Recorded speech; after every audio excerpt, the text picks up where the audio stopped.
లోకేష్ వరుస రివ్యూలు చేస్తున్నారు. నిన్న ఉన్నత విద్యాశాఖకి సంబంధించి తను విద్యాశాఖ ప్లస్ ఐటీ శాఖ మంత్రి అయ్యేటప్పటికి ఉన్నత విద్యాశాఖకు సంబంధించిన రివ్యూలో కీలకమైనటువంటి అంశాలు ప్రస్తావించారు.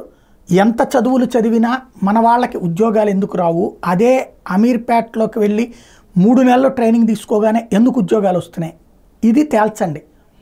అక్కడ ఇస్తున్న కోర్సు మనం ఇక్కడ చదువుతున్న దశలోనే ఇవ్వలేము. నా వీడియోలు ఫాలో అవుతున్న వాళ్ళకి చాలామందికి అది గుర్తుంటుంది. ఏంటి పరిస్థితి, అసలు అమీర్పేటలనే తెచ్చి ఇక్కడ పెడితే పోతుందేమో అన్నటువంటిది. అమీర్పేట, ఎస్ఆర్ నగరు, జేఎన్టీయు ఆ ప్రాంతాల్లో ఉన్నటువంటి ఇన్స్టిట్యూట్స్ని తీసుకొచ్చి అమరావతిలో పెడితే పెద్ద ఎత్తున ఇక్కడికి వచ్చి ఇక్కడే నేర్చుకుంటారేమో.